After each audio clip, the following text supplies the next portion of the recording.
in that context. And he did it. He started off by sitting down, just like sitting in the locker room and not coming out, and then sitting on the bench before the game and refusing to stand for the anthem, or stand for the flag. And the reason I should say the anthem, not the flag.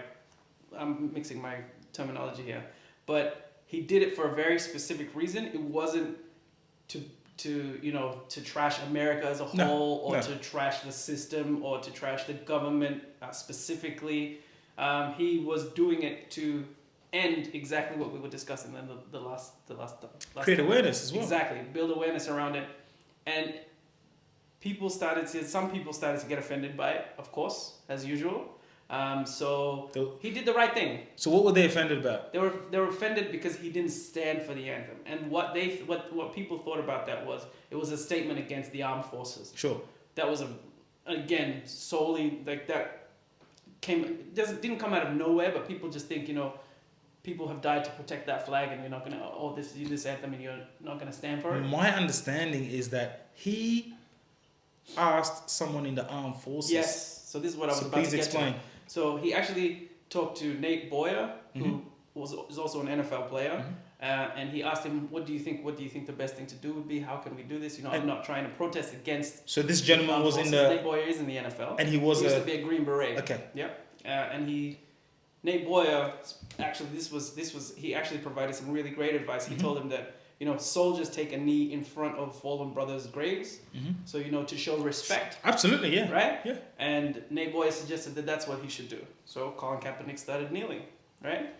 Before the game, and then it turned into a bigger issue because people thought he was persisting and he was doing this against the same things we're talking about, against the government, against the flag, against the armed forces. It's got nothing to do with any of that.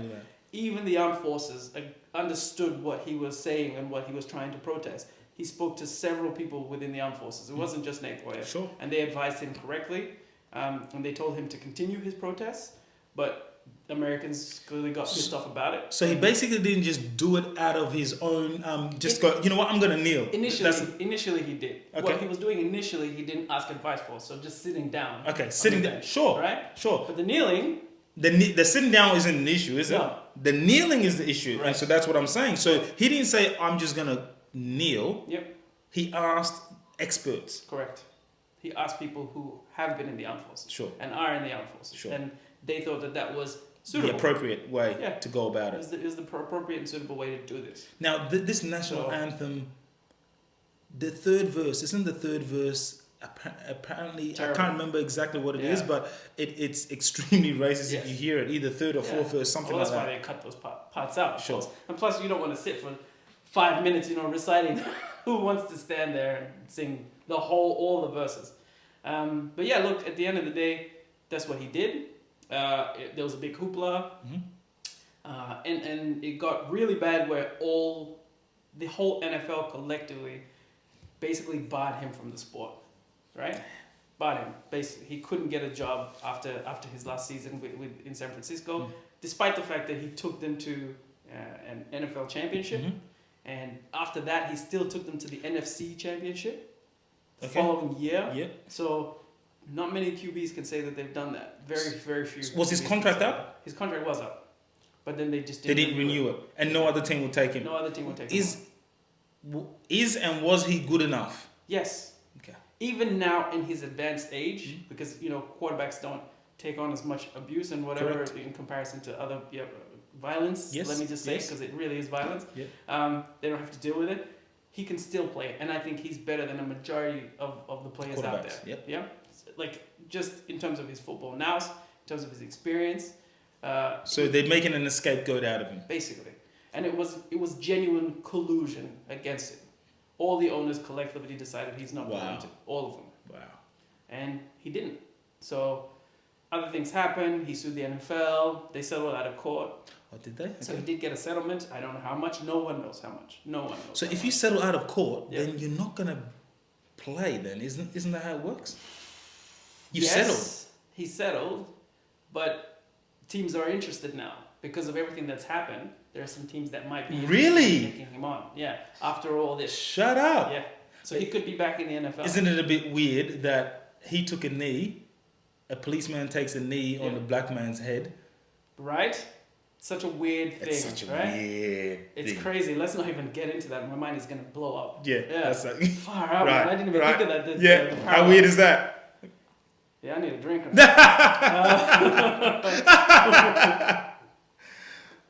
This is just Barocca, okay? Don't worry. So, also, this year, finally the NFL stance was no. Mm-hmm. No, what? You can't protest, right? You shouldn't do this. Oh, yeah, so the NFL actually took that stance, obviously because of collusion, and the commissioner had to make comments saying that he doesn't support what Cap is doing, and let me say Eric Reid and a bunch of other players are also doing it. Mm-hmm. Eric Reid stayed in the league even though he was protesting, but Cap was the first Cap after the Right, ranks. right. Scapegoat, as you said. They're gonna make an example out of the leaders. 100%. It's like the Black Lives Matter march that we had here. The organizers were fined. All of them were fined. I know. They didn't fine everyone else though who went to the march, which is very interesting. Mm-hmm. It's like we're gonna make an example out of you for doing something for standing up for your people. the right thing, for doing the right thing. Yeah, and it's great because there have been so many examples of this, particularly in basketball, which we spoke to, and for example, Muhammad Ali with boxing. People have done that and risked everything at times where they could probably have never recovered financially ever from those decisions. It's great that he took that stance, and other players did too. Who are you talking about here? Eric Reid. Eric Reid, yes. And he continued to do it and continued to be outspoken. He was particularly outspoken. And shout out to Eric Reid. Yeah, and I think it's just amazing that there's actually. I'm missing a bunch of other NFL players who are outspoken about this issue. Of course. But just Eric Reid and Cap are tied together with this particular conversation, right? So there are so many. Who does Eric Reid play for? Eric Reid was with the Panthers. I don't know where he is. He might have moved. Now, okay, so that's okay. Yeah, but he's allowed to play. He continued to play. Well, he's really good. I mean, he's really, really, really good. And this shouldn't matter. I know that shouldn't. But so was Cap, but because he's the one who took the stance, that's what happened. But man, the NFL backflip though. And I'm sure you do. But for those listening, I respect that man so much. Immensely. So much. Immensely. So he literally put himself out there, put his life on the line, because people, trust me, it's not just you're not going to play. People want his head. Yep, death threats and everything. And he stood strong because he believes in what he's doing. 100%. That's a man. He is. That's incredible. He's an incredible human being. That's incredible. He's doing this for you and me, even though we might not feel it right now. Yeah. He's doing it for future generations. 100%. And he's also affecting his earning potential, which is so important for a human being. Like, you can only be in the NFL for so long. Right. Once you're done, you're done. There's nothing you can do. Yeah. He's got a great personality. He could probably do TV after this, but not everyone gets that opportunity, So he risked it all. And you're talking millions. It's not even just a small amount of money. It's not like, a retail worker's salary. This is millions of dollars that he could have set his whole family up for the rest of their lives that he's lost as a result of this. So what a human being. But the NFL backflipped on the stance. And Roger Goodell would never have commented saying that, the violence again.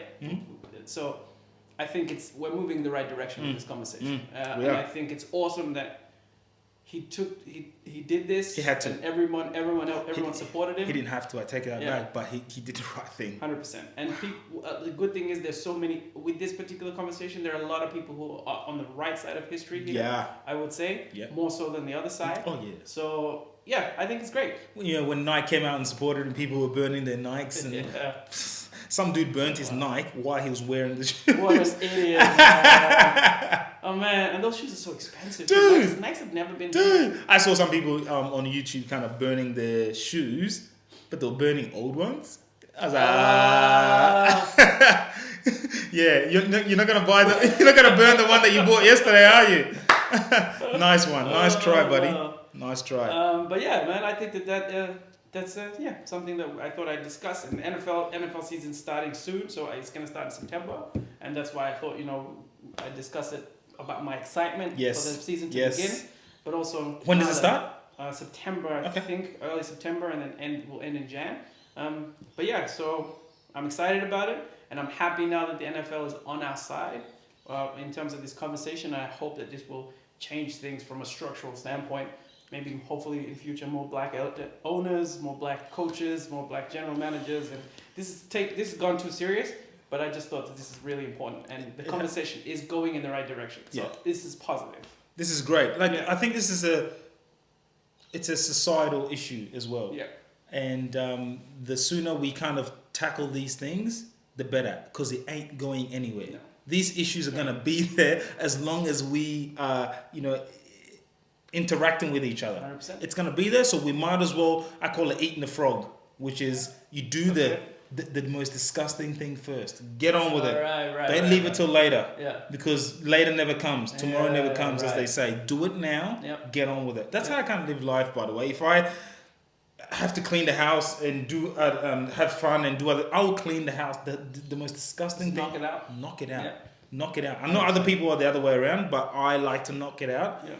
The thing, I knock out the thing that I don't want to do. This is one of the things that we don't want to address, and we've not wanted to address in a long 100%. time. Agreed. So we might as well get on to it. So it's a societal thing. I mean, even in Australia. So we're moving on to coming back home, bringing this home. So I don't know if you heard about this. I think you might have. But in Bondi, there was a young Nigerian man who was he just got a job as a barista. Yep.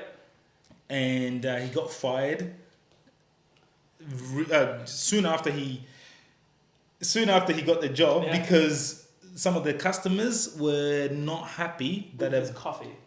no Did they say that's what the owner said? Sorry, continue. they were not happy that a black man. black man was making their coffee. Yo, Right. is Right. the coffee good or is it not good? What's your issue? No. What was it? It's very difficult to get coffee wrong where you're like, hey, this person. So there was no issue with the coffee, He couldn't get a job as a barista if he didn't know his way around a machine. right? Firstly, so he clearly knows how to make coffee. What are they mad at? Is he playing Afro beats in the back? Just hey. I think it's because his dick was showing through his pants every single time. You know these baristas wear chinos and Hey, That's you want to get your dick out of my That's coffee, right. please? It's like, oh well, no, I don't. Coffee's nice and warm. You know what I'm saying? A little bit of peanuts in there might only add to the flavor. Yo. Oh, sorry. Anyway. No, that's funny. way, Please. What do you think about this? It's ridiculous. That's what I think. You're a coffee drinker. I'm not a coffee drinker. So stupid. Do black people make bad coffees? I don't know because I don't drink coffee. Well, so I mean, let's talk about where coffee, the greatest coffee in the world, comes from. It's Africa. Yeah. Ethiopia. Ethiopia, Kenya. Mm-hmm. If you can get your hands on AA from any one of those regions, it's the highest. So coffee originated from Ethiopia. Yes. That's crazy. That's right. Coffee did. So you're gonna tell us how to make it? Like we're the ones. Like okay, granted, it was like what were they? Like church. What do you call them? People who worked in monasteries who started actually roasting coffee. Yes. Technically, Yes. it was white people Sure. who created the whole art of drinking coffee. But at the end of the day, we've been having coffee. Like Ethiopians have had coffee ceremonies for forever. So well before this. So, it's. Man, that's how much white people love their coffee. Real talk, so man. much that if a black man makes I'm out. I don't want to. It has to be done by a bearded or like one of those mustachioed baristas. Oh man, look. I've never been under the assumption. I mean, when you sent me that article and I read it, I was just like, firstly, Bondi, right? When was I ever under the illusion that anyone from the eastern suburbs of Sydney isn't racist? Real talk. I don't know much about Bondi, so I can't comment. I lived in Sydney for close to 5 years. You did too. Yeah, and eastern suburbs peeps, man. Really? Real talk. They're not. I'm not trying to. I'm not gonna paint a brush and generalize and say everyone's Don't do racist, that. Yeah, we're not gonna do that. It's a very whitewashed area. Right, There's, right. a lot of people, white people who get their way because they have money. And Imagine they would have seen the dude in there. They probably don't interact with black people a lot. Yeah. And they see the guy behind there. Yeah. Like, what the cleaner? The cleaner's making my coffee? Oh man, look how black this coffee is. I got a black man making the coffee. this Oh. cafe's going down the tube. I'm out. Oh, I'm out. no. But yeah, I don't think, I'm pretty sure that skin color doesn't affect the way coffee is Are you made. sure? I don't know. I don't know because I've never had coffee. I would So honestly say that we're probably like, I'm just gonna say I'm really great at making coffee, and I'm a chocolate man, so yeah. do you know what I think? I think it Yeah. is. I think the people who probably made the complaints are middle-aged